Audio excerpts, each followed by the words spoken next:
Hi there. Minor and major misconducts. The first thing we need to clarify between this concept of a minor and major misconduct is what unites them. And the term here is, as implied, is misconducts.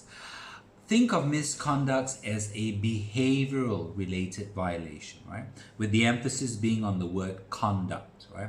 It is something to do with someone's behavior as opposed to, say, his performance or her performance, right? Now, typically, some examples of minor misconducts would include situations such as someone being absent, perhaps for 1 or 2 days from work, perhaps a staff that is regularly late for work. Perhaps the staff comes in on time but is missing during work hours, or commonly known as missing in action, or even staff that leave the workplace earlier than they should, right?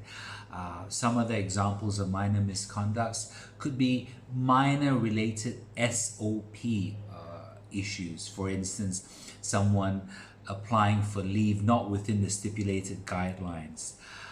Another example I can think of would be a security guard, perhaps that is not wearing the correct uniform, or there might be an attire uniform related issue, or perhaps someone during work hours goes on social media, it crosses the line where what would be deemed a fair amount of access to, say, his or her Instagram or Facebook, but perhaps crosses the line and is constantly using his or her Facebook account or Instagram, or for that matter going on YouTube.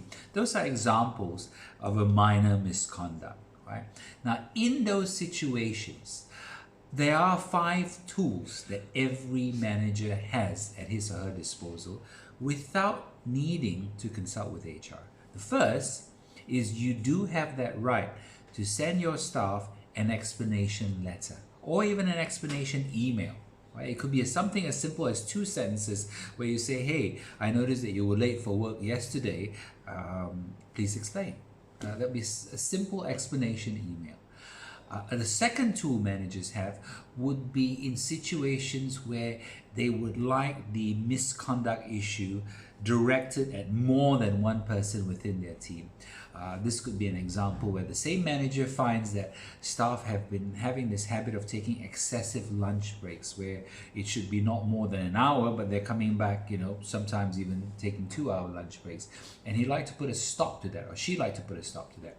In those situations, sending an explanation email to one person would not suffice. Before you do that, you need to reset expectations. And the way in which you do that is to send an email circular to everyone within your department. Or perhaps if you're old school, you may want to send a simple memo and get that sent out to everyone within your team. Some managers still communicate using notice boards, where they communicate important notices on a common notice board.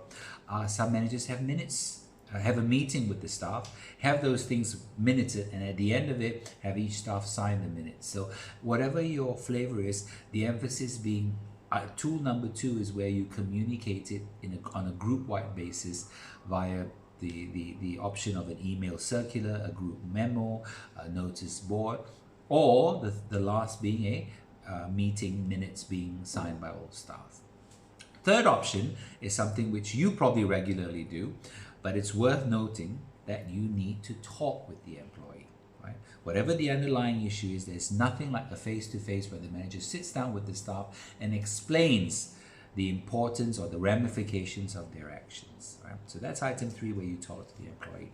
Item 4 is where you then start moving on to things like reminders. Now, this is where you've already issued that explanation email, or you've clarified a company expectation on something, or you're making reference to a company policy that's being violated, but you don't think it's serious enough to warrant HR action. But at the same token, you don't want this matter being glossed over by the employee. So what you can do here is issue that staff a reminder. An email can work wonders here. A simple reminder to the staff via email saying, hey, I noticed last week you were in breach of this requirement, where I told you that if you're absent, you got to call me at the first chance you get and you only inform me at 4 o'clock in the afternoon, please be reminded that you should be informing this to me ASAP or as soon as possible. The last two, and this is normally after a reminder has been issued and the staff still repeats it, but you'd like to give the staff an opportunity before bringing this up or escalating this to HR, is to issue that staff a caution letter. Now, a caution letter is a pre-warning letter in terms of importance. It sort of sits in between a reminder and a warning letter in terms of importance. So it's sitting there in the middle, and this is where the manager says, I've issued a reminder, you still are repeating this. Please be cautioned that if you repeat this again, I'll have no choice but to escalate this to HR. In this case, it will become a serious issue.